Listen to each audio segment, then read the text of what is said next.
11 का NCERT exercise 1 का ये रहा क्वेश्चन नंबर 1.30 में आपको क्या कहा जा रहा है, ये देखिए, what will be the mass of one carbon 12 atom. एक कार्बन 12 आइसोटोप के एक एटम का मास ग्राम में क्या होगा, आपको कैलकुलेट करना होगा। तो एक लाइन का सवाल है, सीधे आप याद रखो, mass of single carbon atom is equal to molar mass of carbon 12 atom, means carbon 12 isotope का जो मोलर मास होता है उसको आप एवोगैड्रो नंबर से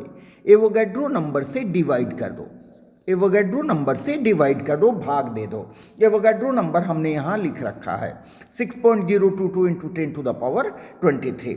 ठीक है, तो कार्बन 12 का जो मोलर मास होता है दैट इज 12 ग्राम पर मोल। ठीक है, इसको हमने डिवाइड किया किससे, इसको डिवाइड किया एवोगैड्रो नंबर से 6.022 इंटू 10 टू द पावर 23 से। तो हमारा सॉल्व करने के बाद रिजल्ट आया 1.9927 इंटू 10 टू द पावर -23 ग्राम। ये रहा आपको कार्बन 12 के एक एटम का मास। ठीक है, बहुत सिंपल, एक लाइन का सवाल है। अब इसका एक्सप्लेनेशन थोड़ा देख रहे हैं। देखिए, चूंकि 1 मोल कार्बन 12 एटम्स, एक मोल कार्बन 12 एटम्स में कितने एटम्स कार्बन 12 के होते हैं, 6.022 into 10 to the power 23 atoms of carbon 12 होते हैं। कार्बन 12 के कितने एटम्स होते हैं, 6.022 into 10 to the power 23 atoms carbon के होते हैं एक मोल कार्बन में। और एक मोल कार्बन का वजन होता है 12 ग्राम।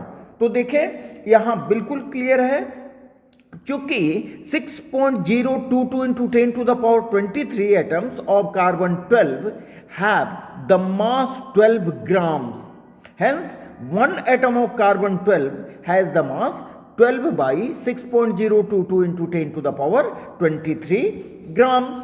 इसको सॉल्व करोगे बच्चों तो आपको आएगा 1.9927 into 10 to the power -23 gram, जो आपका आंसर होगा। ठीक है, तो इस चैनल को अगर अच्छा लगे, इस तरह के सब 11 और 12 के मटेरियल, हर तरह के मटेरियल आपको इस पर मिलते रहेंगे। तो आप इस चैनल को अभी तक सब्सक्राइब नहीं किया है तो सब्सक्राइब जरूर करें, शेयर करें, कमेंट करें, पॉजिटिव कमेंट करें और लाइक करें। Okay, thank you.